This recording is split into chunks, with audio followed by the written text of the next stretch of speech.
تقييمه حلو بس مروش ازاي؟ الجو حلو تمام، وانا ما عنديش مشكله في التكييف من ساعه ما ركب قاعد يعمل لي كده. هو انا ليه ربنا كرمني النهارده بالناس المروشه؟ الزبون اول ما جه يركب معايا بتاع الزمالك راح مسك قاعد ينفخ في الكرسي كده تمام. فوانا نازل النفق جالي اوردر من عند جامعه عين شمس بس الناحيه التانيه ب 216 جنيه 18 كيلو في نص ساعه. ده اوردر ما يترفضش وكاش. صباح الفل يا شباب، رحنا جبنا قهوه. اليوم ما يبتديش معايا برضه من غير قهوه. المهم النهارده عندي تارجت باذن الله. اللي حضر اللايف عارف التحدي بتاعي. عندي تحدي باذن الله النهارده، احاول اجمع فلوس البطاريه. عربيتي محتاجه بطاريه بس انا لسه طالع من صيانه فتيس فمش هسحب من الفيزا تاني. فباذن الله النهارده هحاول اطلع تمن البطاريه. تتخيلوا هعرف اجيب تمن البطاريه النهارده ولا ايه الدنيا؟ وطبعا في نقطه بقى، اوبر لسه شايفاني في اسكندريه فجايبالي البونص في اسكندريه، فانا كده يعتبر شغال من غير اي بونص وعلى الله ان شاء الله. والنهارده صاحي متاخر، الساعه دلوقتي 8:30، نازل الساعه 8:30 تمام. انا نازل الساعه 8 طبعا، ده انا كده متاخر بس اللي حصل ومعيش بونص واوبر شالت ذروتها من الساعه 8 والدنيا خربانه. في اوردرات في اوردرات بس مش باسعار مدرستي. فايه يا مسهل الحال يا رب. اديني فاتح اوبر اول اوردر، والبدايه بدايه اليوم مش مبشره بخير. ازاي الساعه 9 الا ربع ولا 8:30 9 الا ربع مفيش اوردرات تمام، والاوردرات كلها اسعارها ميته.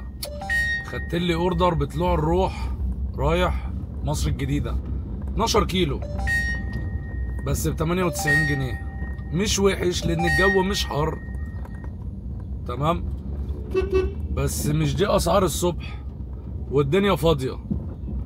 فاهمني؟ يعني الدنيا فاضيه والجو مش حر فمفيش تكييف، فاللي هو ايه مقبول. هتفضل قاعد لغايه ما الذروه تشد؟ لا. وب 8 جنيه يعني مش ب5 ولا 6 ولا 7. بصوا اول اوردر خلص.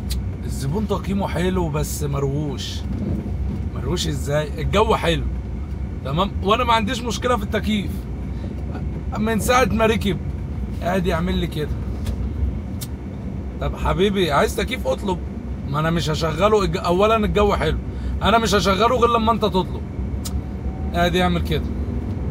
بعد نص المشوار قال لي ممكن نشغل التكييف. قلت له عايز تكييف ماشي، ما كنت تقول من الاول رحت مشغل له التكييف. انا مع حبيبي انا مش خطيبتك علشان تفضل تعمل لي كده واللبيبه بالاشاره يفهموا الكلام ده. عايز تكييف قول لي تكييف، مش عايز تكييف خلاص. كان هتفضل تعمل لي كده طول الطريق ويبص لي وانا عامل فيها عبد العبيط الصراحه. يعني انت عايز تكييف؟ اول ما قال لي تكييف قلت له عايز تكييف، رحت مشغلت له التكييف. ما عنديش مشكله، مش هضربك. قول لي عايز تكييف، انت طالب اكس قول لي عايز تكييف وطالب اوبر ما عنديش مشكله. لكن تفضل تعمل لي كده، طب ما انا هفضل عامل كده. انت هتعمل كده وانا اعمل كده وهنفضل لغايه ما المشوار يخلص. رغم تقييمه حلو بس هو تقريبا مروش او بيتكسف او في حد قبل كده ضربه، الله اعلم. انتوا بتعملوا ايه في الزباين لما بتطلب التكييف؟ هو انتوا ماشيين تبع مدرسه كراميلا اطلب كومفورت وتبجحوا وتعملوا؟ حبيبي اوبر يعني تكييف، ما تبقاش فاتح سيفر واخد الرحله بالبخس وتيجي تحمل الزبون وتقول له لا مفيش تكييف. طب الزبون عمل اللي عليه وطلب اكس وهو عايز عربيه عاديه، عايز عربيه بتكييف حلو، ما طلبش سيفر. فخلاص انت بقى فتحت سيفر واوبر بتقول لك معلش عشان زباين سيفر معهمش فلوس فابقى شغل لهم التكييف. انت اللي اخترت. لكن ما تجيش تقول للزبون طول ما انت شغال على اوبر، ما تجيش تقول للزبون اطلب كومفورت وتبجح. لا يا حبيبي، عايز تقول له بقى اطلب ادي الزباين اتروشت منكم. ليه ده كله؟ اللي عايز تكييف شغل له تكييف. انت نازل الصبح يعني عارف ان في تكييف، ولو بالليل وزبون نتن او زبون عنده حساسيه او زبون مثلا ما بيطيقش الجو الحر وطلب التكييف، فيها ايه يعني؟ بيستهلك بنزين، بيستهلك بنزين بس مش للدرجات دي، وكده كده ليك وهي رحله وهتعدي. الكلام ده لو انت شغال بالليل، يعني شغال الصبح يبقى مجبر عليك تكييف. اصل هو مش سايب التاكسي وسايب اندرايف وسايب ديدي وسايب الكلام ده كله جاي يطلب على اوبر، وفي الاخر تقول له مفيش تكييف. فاهمني؟ لو مش عايز تشغل تكييف روح اشتغل بقى مع الحقير، تمام؟ او روح اشتغل مع الديدي. وخلي بالكم انا سمعت ان ديدي بقت مجبره تشغل التكييف، بس ده في الكومفورت ولسه ما اشتغلش عند كل الناس. الله اعلم بقى دي هتقبل عربيات كومفورت من موديل كام. بصوا لما الجو حرر شويه كله ساب البرامج كلها ورجع على بابا اوبر، تمام؟ انا واخد مشوار 2 كيلو ب 36 جنيه. انا ما كنتش ناوي اشتغل على الرحلات الصغيره علشان خاطر انا ما عنديش بونص العب عليه، بس انا خدت الاوردر ده عشان يوديني عند المحكمه. انا كده كده كنت همشيها فاضي لان انا واقف عند ميدان تريومف، الدنيا نينا في الفالنه. خدت الاوردر ده هيقربني للمحكمه وادي 36 جنيه ننقنق فيهم. تابعوا واحده واحده كل جديد، تمام؟ بس اليوم مش مبشر على خير، بس ان شاء الله باذن الله يعني انا عشمي في ربنا كبير ان انا اعرف اجمع تمن البطاريه النهارده باذن الله يعني.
جالي اوردر ب 130 جنيه 14 كيلو من مصر الجديده للزمالك في 27 دقيقه. ده ما يترفضش. حلو. انا دلوقتي شغال على المشاوير الكبيره، مش هشتغل مشاوير صغيره لان انا ما عنديش بونص يلم لي اخر اليوم. هو انا ليه ربنا كرمني النهارده بالناس المروشه؟ الزبون اول ما جه يركب معايا بتاع الزمالك راح مسك قاعد ينفخ في الكرسي كده، تمام؟ بص هوريكم. انا الكرسي عندي نضيف يا عم، انزل. بصوا يعني انا العربيه عندي نضيفه، قاعد يعمل في الكرسي كده، وبعد كده راح مسك المنديل وقاعد ايدي يليف، تمام؟ طب يا سيدي المنديل ابيض بس هو وهو بيليف المنديل اتقطع. فاهمين انتوا لما المنديل بيتبري؟ ادي المنديل اهو ادي المنديل ابيض والقطنه ما بتكدبش. قلت له ما فيهوش حاجه اقعد، تمام؟ قال لي ما اهو. قلت له اهو فين؟ البتاع اتقطع من هنا زي بصوا زي كده، استنى زي كده، فاهمين؟ قلت له يا عم المنديل نضيف اهو، لسه نضيف، ده اتقطع، انت فرغته في الكرسي فالمنديل اتقطع. قال لي ماشي ولا كأننا عملنا حاجه، تمام؟ ما انا عايز اقنعه، وانا عربيتي نضيفه، انا لسه غاسلها ب 300 جنيه من يومين، وغاسلها بص كيماوي يعتبر. فانت بتعمل ايه يا حبيبي؟ المهم واحنا ماشيين، انا ماشي التالت صوته عالي، تمام؟ بس انا كنت في اخر الغيار، فبيقول لي بالراحه.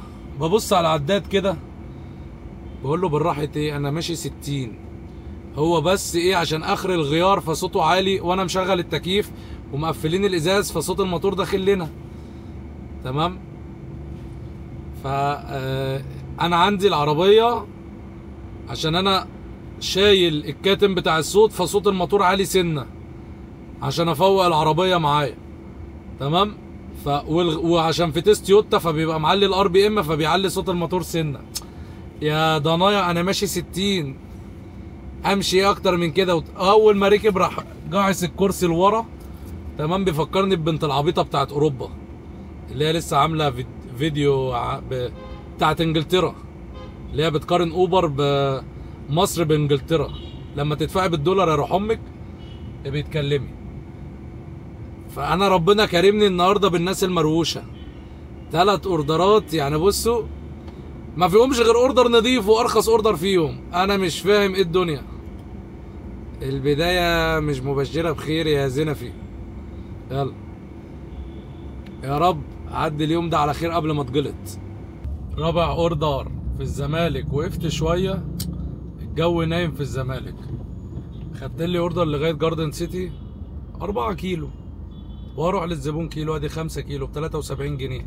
مش وحش، مشوار في تلت ساعه. انزل جاردن سيتي اشوف الدنيا عامله ايه، وانا واثق ان الدنيا ميته في جاردن سيتي، واروح طالع منها متمشي لغايه ميدان التحرير، اروح اجيب قهوه وبعد كده اكمل شغل. نزلنا الزبونه الصينيه. الدنيا في جاردن سيتي مش اوحش حاجه، في اوردرات مش مفيش، بس اوردرات اسعارها تعبانه. ويوم ما يجي لك اوردر بسعر حلو تلاقي انك هتاخد الزبون من السيده زينب او هتوديك جيزه. فاني مش لاعب. اطلع بقى على ميدان التحرير اجيب لي كوبايه كوفي ونكمل شغل. اكتبوا لي في الكومنتات انا شربت كام قهوه النهارده. وبصوا يا جماعه في نقطه، انا دلوقتي عايز اعرف المحتوى بتاعي عجبكم ولا لا. هعرف منين؟ حط لي لايك واشتراك، هتشجعني ان انا اكمل وانزل فيديوهات تاني. لكن انا دلوقتي في لايكات، في لايكات، بس نسبة كام؟ 2-3%. انا مش عارف المحتوى بتاعي عاجبكم ولا لا. انا عايز استكشف واعرف الدنيا عجباكم، عايزين مثلا فكرة حلقة جديدة، انتوا عندكم اسئلة اعمل لكم حلقة عليها. انا الافكار اللي بتيجي في دماغي بعملها، انتوا عندكم افكار من عينيا الاتنين اعملها لكم، وعندكم اسئلة ارد عليكم فيها. تمام. هو ده محتوى القناة، انت بديكم الخبرة بتاعتي. وفي ناس عندها خبرة اكتر مني، عشان بس ما اقولش ان انا التنين المجنح. تمام. بس مش راضيين يطلعوا يتكلموا. فانتوا لو عندكم اي سؤال، عايزين تجربة معينة، عايزين حاجة، من عينيا الاتنين. بس عرفوني المحتوى بتاعي عجبكم ولا لا. واحلى مسا عليكم.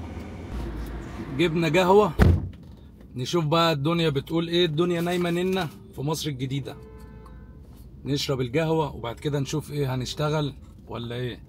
ويا مسائل اليوم ابتدى يشد اهوت عشان الجو حرر. شربنا القهوة، نطلع بقى نشوف ايه شغلنا. انا في شارع طلعت حرب رايح اخد زبونة مشوار 10 كيلو 116 جنيه. بس في نقطة، السعر ده ليه؟ عشان فيزا. انا عن نفسي بحب الاوردرات الفيزا، بيبقى سعرها عالي. عارف لو الاوردر ده جالي ب90 ولا ب100 ما كنتش اخدته. هتقولي طب يا كابتن ال 16 جنيه دولت ولا ال 20 جنيه دولت اللي هيفرقوا معاك ولا ال 10 جنيه؟ مش هاخد مشوار فيزا بنفس تسعيرة الكاش. مش انت هتأخر لي الاسبوع، هتأخر لي فلوسي؟ خلاص يا باشا، يعتبر ايه؟ فوايد. هي مش يعتبر فوايد، بس انا مش هيتأخر لي فلوسي ببلاش. لسه واخد اوردر من عند جامعة عين شمس. تمام. انا كنت موصل الزبون هناك بتاع الاوردر الفيزا قبليه بشويه عند النفق كده.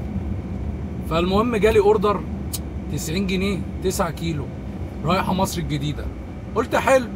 بعد ما رحت لها طلعت ان هي الناحيه التانيه على شارع رمسيس، وانا عند النفق من الناحيه التانيه عند المكاتب. المهم فضلت مستني 5 دقايق وزعلان على الكيلو ونص اللي انا رايح لها بيه. وهي بكلمها، هي الناحيه التانيه، وعشان الف واروح لها بقول لها طب امشي لي لغايه النفق وانزل النفق واطلع لك، مش راضيه. وانا عشان اروح لها الف لفه بنت لذينه، رحت مكنسل الاوردر واخد ال 8 جنيه ايه ونص. بس زعلت على 10 دقايق اللي راحوا وكانت الساعه 1. معلش لو صوت التكييف ظاهر، انا لسه ما اشتريتش مايك. انا ما فيش تفاعل منكم خالص، ولا لايك ولا اشتراك ولا الله ينور ولا اي حاجه، الا نسبه قليله يعني.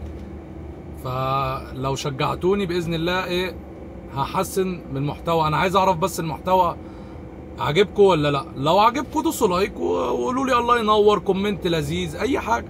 المهم فقلت خلاص ربنا يعوض عليا ايه، انزل النفق وادخل العباسيه.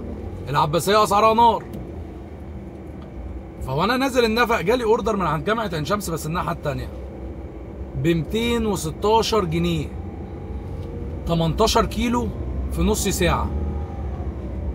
ده اوردر ما يترفضش وكاش. انا نازله دافعه 230 جنيه والمشوار عامل 216، فتقريبا هي قعدت تطلب كتير وما كانش حد بيعمل لها اكسبت. فالمهم رحت لفت لها ورحت، وهي جايه تركب. انا طبعا مشغل التكييف، الجو ولع نار، درجه الحراره معديه ال 41 على التكييف عندي. فالمهم بعد ما رحت وركبت لقيتها ايه، صوماليه سودانيه حاجه زي كده. ركبت، انا مشغل التكييف طبعا. ففي واحد صاحبها او تلميذها او هي دكتوره ما اعرفش، بس هي شكلها دكتوره يعني. ففي واحد جاي ايه مصري بيوصلها وكده، وبيقول لي عند المركز الاولمبي في المعادي، عرب المعادي. قلت له ماشي. قال لي عارفه؟ قلت له باذن الله، ولو اللوكيشن مظبوط ان شاء الله ايه. قال لي بس اهم حاجه قبل الساعه 2. الجي بي اس اساسا جايب لي اكون هناك 2 و5. استنى التليفون كان هيقع. فقال لي بسرعه. وهي اول ما ركبت انا جيت بفتح الازاز بكلمه، هي اول ما ركبت راحت فاتحه الازاز وانا مشغل التكييف. قلت حلو، انتوا عايزين نجري من عينيا الاثنين، انا بحب اجري. انا واخد المشوار في تلت ساعه واقل من تلت ساعه كمان. انا كل شويه الجي بي اس ينزل دقيقتين 3 دقيقتين 3. فالمهم ايه، انا لقيتها قفلت التكييف، فتحت الازاز، رحت انا طافي التكييف. قلت الحمد لله ايه جت منك، عشان اعرف اجري، لان انا لو اتنططت مش هجري في الحر مع تكييف، مش هجري. تمام. جريت براحتي بقى، اجي عند الرادارات اهدي، وبعد الرادارات اعدي ال100. حتى هي فضلت ماسكه في الباب من فوق كده، تمام، في اليد. المعادي فاضيه، بس الاوردر ده المعادي ما فيهوش ذروه وما كنتش عايز اروح، بس الاوردر ده ما يترفضش. تمام. فانا عايز اخلع من المعادي بسرعه، خدت اوردر تاني اهو. تمام. رايح عند مسرح البالون، تمام، اللي هو قبل ميدان التحرير عند السيده زينب من بره عند بنزينه الغاز.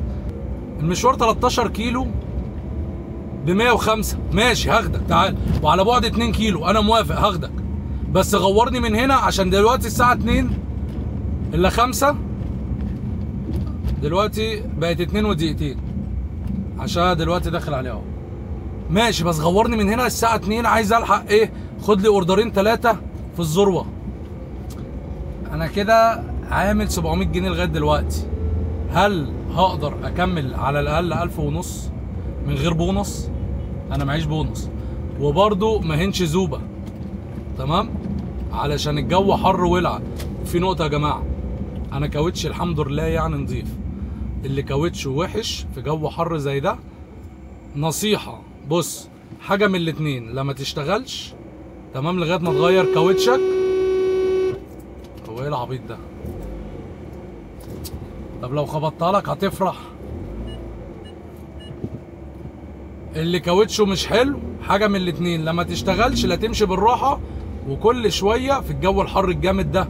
انا الكاوتش عندي نضيف وسامع صوت صفاره في الشارع، معنى كده ان مفيش تماسك. لو سمعت صوت صفاره وانت ظابط عفشتك وظابط زوايا وكاوتشك نضيف وكل حاجه، وسمعت صوت صفاره، اعرف ان ان الاسفلت مولع نار. تمام. اعرف ان الاسفلت مولع نار، فما تحاولش تجري. عشان كده التماسك قل بين الكاوتش والاسفلت، ما تحاولش تجري. ولو دوست فرامل جامده وانت كاوتشك مش حلو، الفرده ممكن تضرب منك، ربنا يستر يعني على الناس كلها.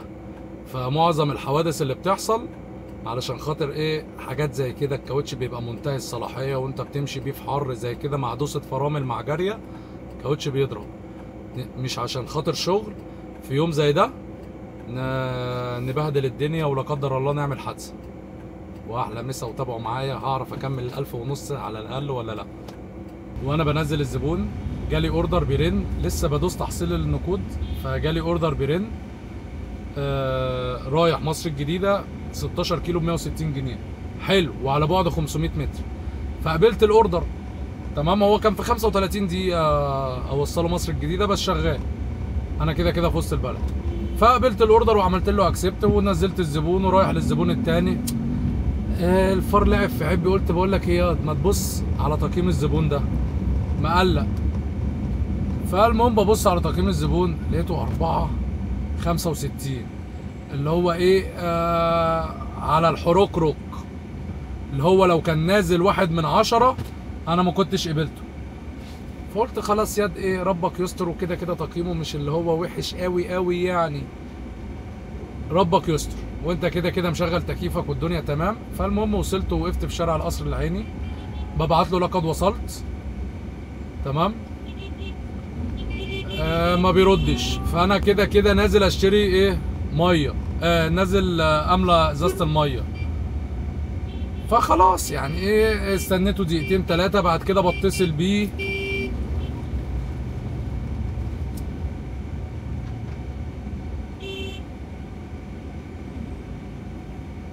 فانا نازل املى ازازه الميه، فبتصل بيه، ايه يا باشا انا وصلت وبقالي 3 دقايق وكده.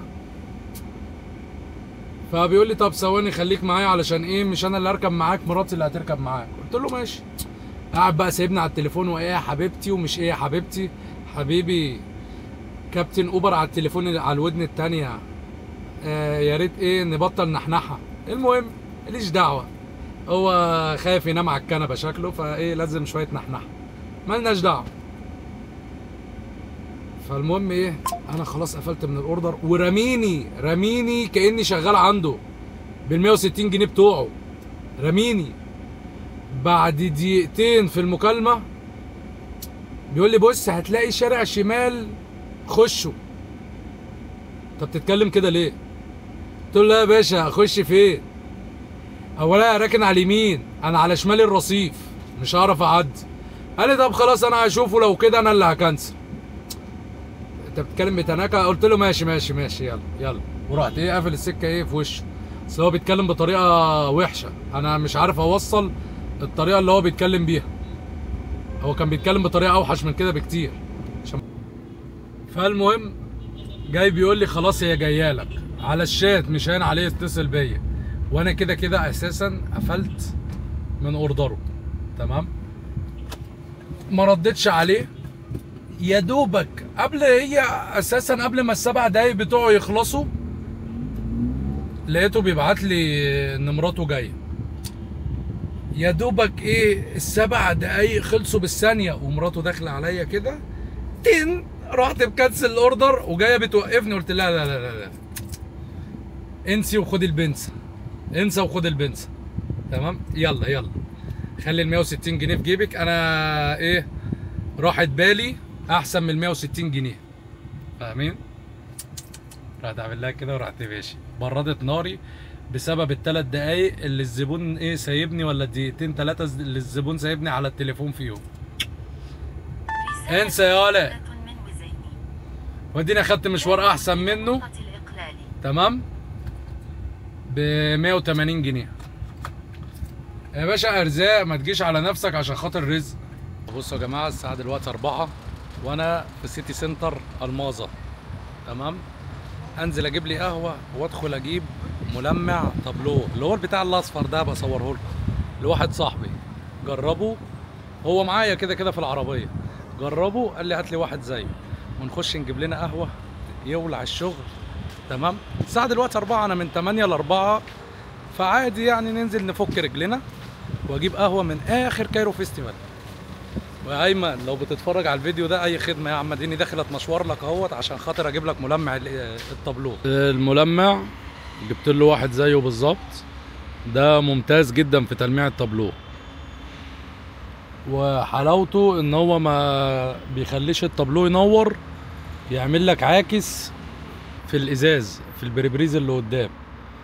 في ملمعات تانية كتير بتخلي لك التابلو كأنه مراية، تمام، الشمس تضرب فيها يرد في التابلو، يرد في البريبريز. ده ممتاز، ده انا بقالي سنين بستخدمش غير ده. ولو حد عنده حاجة تانية احلى من دوت قولولي.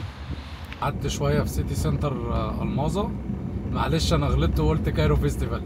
قعدت شوية في سيتي سنتر الماظة، دخلت جبت الملمع وشربت لي قهوة ولفيت لفة، مشيت رجلي، تمام. وفي نقطة بقى، اي حد يروح سيتي سنتر الماظة ويلاقي الشبكة بتهنج معاه، خش جوه المول، تمام. بره الشبكة ضعيفة حتى لو واقف في البارك، خش جوه المول هتلاقي الشبكة معاك فل والنت بقى سريع.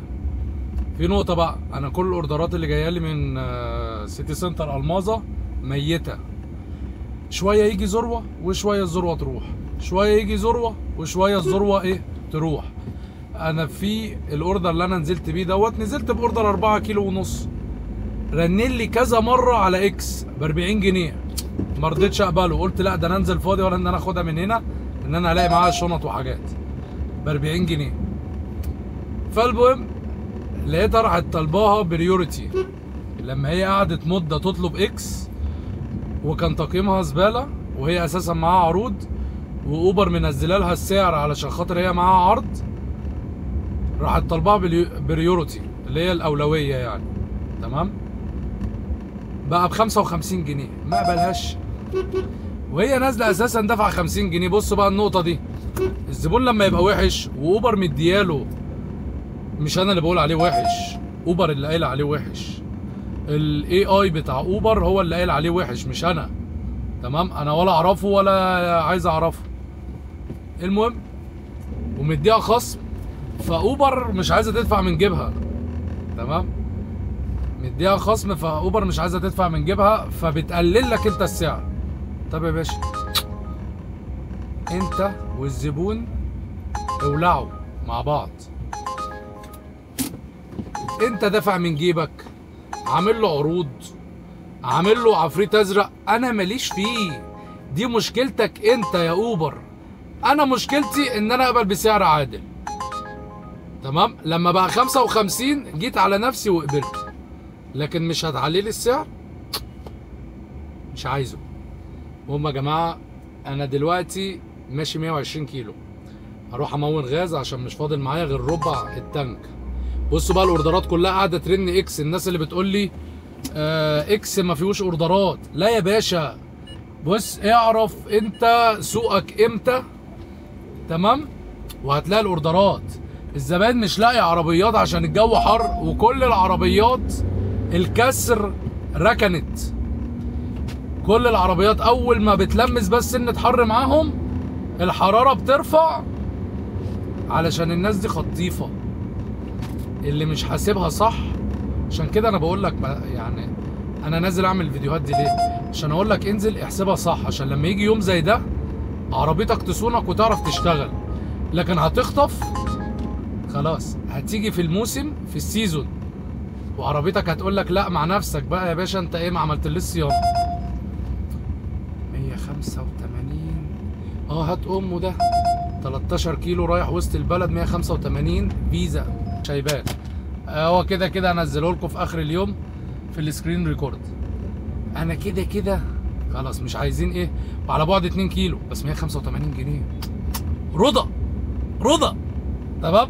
اهو ده بقى السيزون بتاعي ده كده. بص يا جدعان، انا سبحان الله اول اليوم كنت بقول البدايه مش مبشره بخير عشان كان الجو فاكك، تمام. الجو ادى للزبون على وشه، الزبون غصب عنه بقى يطلب اوبر وساب بقيه البرامج الكسر. انت عربيتك شغاله اوبر، ما تشتغلش على البرامج الكسر، سيب البرامج الكسر للعربيات الكسر وللزباين الكسر، خليك انت شغال مع بابا، تمام. وخلي بالكوا اهو دلوقتي اوبر مدياني الكيلو معدي ال 10 جنيه. ليه؟ علشان خاطر التكييف والعربيات النظيفه والعربيات اللي تعرف تسد في الحر. تمام؟ اي كابتن تاني خلي بالك الكباتن زعلانه ان انا بطلع اتكلم. تمام؟ علشان خاطر الكباتن التانيه اللي بيقول لك احنا الخطيفه خاربين علينا الدنيا. لا يا باشا، هو عايزك تفضل خطيف علشان خاطر تفضل عربيتك بايظه وتسيب الشغلانه وتطلع، وتيجي في يوم زي ده في السيزون ما تعرفش تشتغل. انا بقول لك تعالى اوريك شغلي، انا ما بخترعش. فاهم؟ اهو انا ماشي معاكم بالصدفه اهو، اوردر 185 جنيه. ليه؟ علشان خاطر ده زبون ايه كلاس. تصدق ده زبون اجنبي كمان. 185 جنيه في 15 كيلو ولا 14 كيلو، ما اروحلوش 2 كيلو. بصوا جيت ادي انتظار للي ورايا علشان في واحده بتعدي، تليفون وقع. المهم انا عايزك تعرف عربيتك تصونها، تاخد الكيلومتر العادل طول ما انت شغال مع اوبر، ما تقبلش باي سعر. تمام؟ ما بقولكوش ان اوبر جنه، لا اوبر مش جنه، بس احسن الوحشين. يعني اوبر دلوقتي احسن الوحشين. انت شغال مع البابا، تروح ليه تاخد لي كيلو ب5 وب6 وب7؟ يا جدع يا جدع. احنا وخلي بالكم يا جدعان من زمان وشغلانه اوبر بتريح في الشتاء، عشان بس الناس اللي بتطلع بتصوت في الشتاء. باشا انت حط لنفسك مينيمم. تمام؟ انا مثلا هيكفيني النهارده 500 جنيه، خلاص طلعت اجيبهم في اقل عدد كيلوات، جبت اكتر ربنا كرمني باكتر الحمد لله. مش لازم كل يوم تجيب ال1500 لانك عمرك ما هتعرف تجيبها، وحتى لو جيت على عربيتك ساعات مش هتعرف تجيبها برضه، ولو جيت على عربيتك هتزعل قوي. يعني انا لسه اهو دافع في الفتيس، ولسه اهو النهارده عامل تحدي علشان اروح اجيب البطاريه. تمام؟ وكمان كام شهر. فيعني ايه، حافظوا على عربياتكم بالله عليكم، انا مش مستفيد حاجه من الكلام ده. ولو لقيتني فدتك في حاجه يا سيدي بص ادعي لي في سرك، مش طالب منك حاجه. سيبك بقى من اللايك والشير والكومنت والكلام ده، ادعي لي في سرك، هو ده اللي انا طالبه. خدت اوردر من وسط البلد ينزلني على ايه، على العباسيه. هي كانت رايحه عند مستشفى الدمرداش ب 81 جنيه 5 كيلو في 12 دقيقه. وحشه، بس انا دخلت بنزينه الغاز اللي عند الظاهر اموت علشان ما كانش معايا غاز، فصفت معايا تلت ساعه، بس تلت ساعه بالتموين اللي انا مونته، لكن هو المشوار ربع ساعه وما كملش ربع ساعه. وحشه 81 جنيه. واديني في العباسيه اهوت، انا من ساعه الاوردر اللي انا خدته من عند جامعه عين شمس وانا عايز اخد اوردر زيه مش عارف ليه. ويا مسهل، الساعه دلوقتي 6:30. 6:30 اه. تابعوا معايا وشوفوا اليوم هيمشي ازاي. انا الحمد لله يعني كان في بدايه اليوم شؤم، بس الحمد لله اليوم ظبط اول ما الحر دخل. انا عرفت الجو مريح ليه. من الساعه 6 لغايه دلوقتي الساعه 8 طلع في ماتش، رحت اقعد على قهوه اشرب قهوه.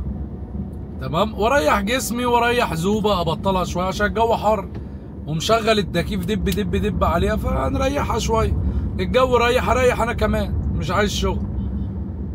طول ما الجو مريح مش هشتغل انا باسعار بخس. فالمهم طلع في ماتش، اعرفوا يا رجاله، في ماتش، في امتحانات، في اعياد، فاهمني؟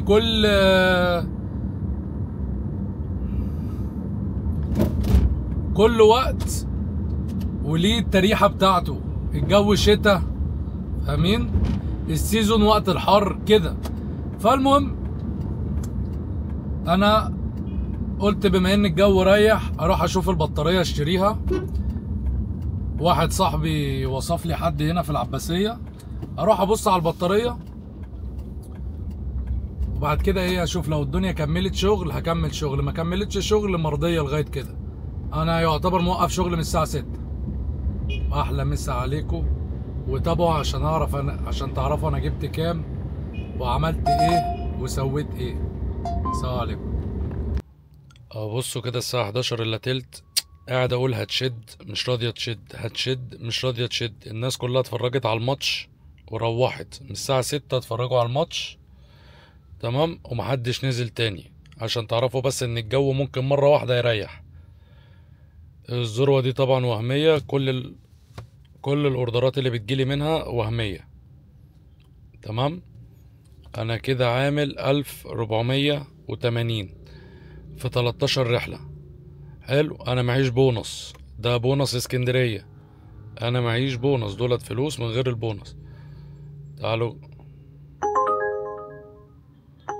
ده انا اروح فاضي ولا ان انا اخدك؟ اهو بصوا، صافي الاجرة 1460 وفي 20 جنيه تبس.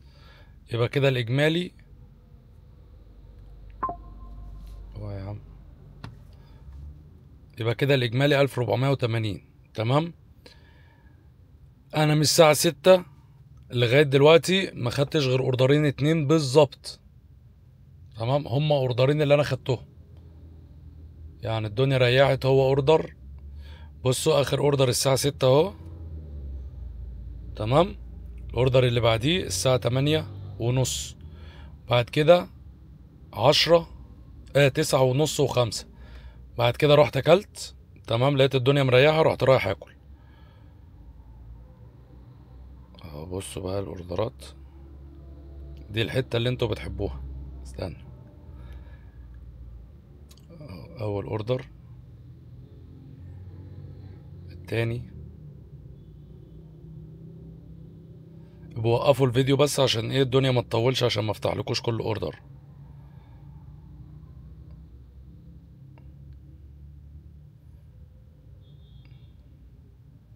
ده ادتني 10 جنيه تبس. ده الاوردر اللي انا كنسلته، ابو 216 اهو، ال 18 كيلو ونص.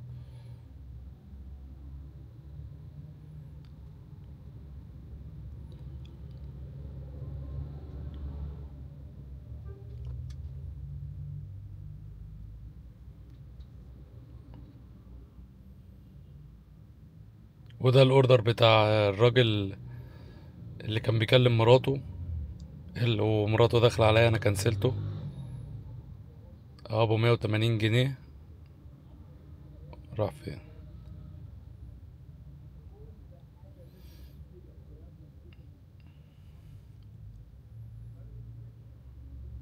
وادي الاوردر ابو 55 لما قلت لكم الاكس والاولويه. نبعت لده شكرا. تمام. بس في نقطة بقى، احنا النهاردة الحد، تمام، الدنيا نايمة شوية، والصبح الساعتين بتوع الصبح باظوا، ما ابتدتش تشد غير في اخر ساعة.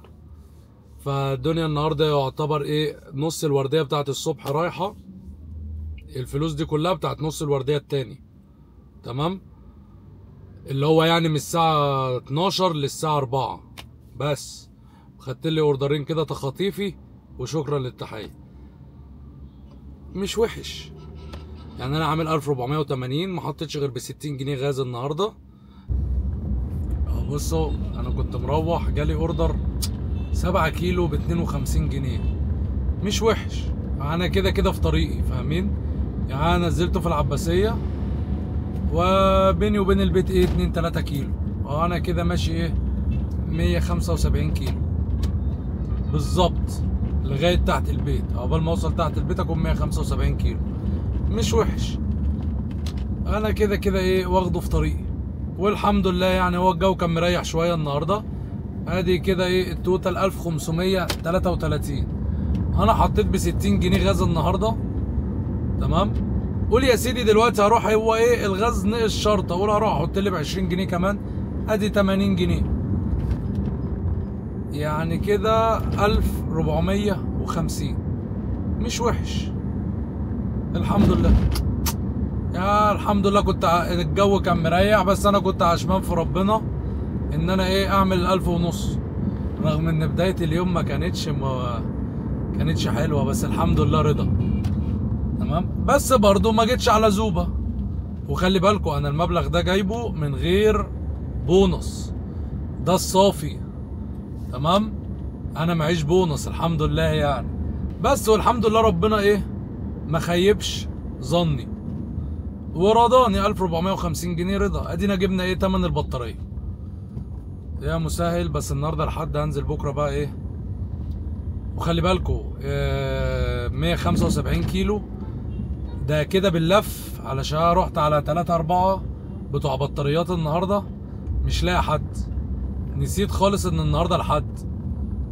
فاخر واحد صاحبي قال لي لا ده بيفتح الحد، رحت رايح له ما لقيتوش شغال. بس الحمد لله يعني جبنا تمن البطاريه والتحدي كمل. بكره ان شاء الله بقى ايه هنزل اشتريها. وانا يعني ايه يعني لو زادت 200-300 جنيه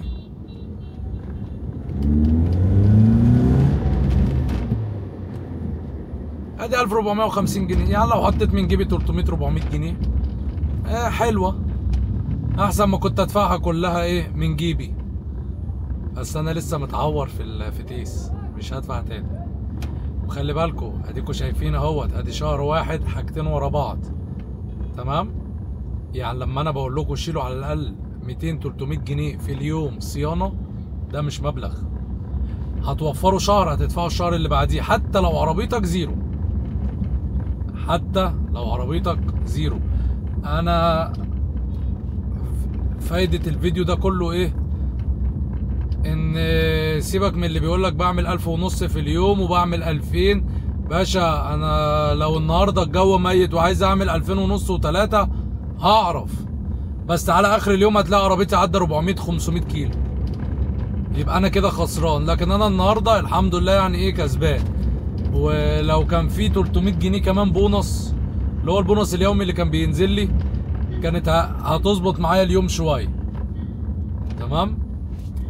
بس ده يعتبر ايه بشغل كام ساعه سواقه. العربيه ما دارتش غير 5 ساعات ونص.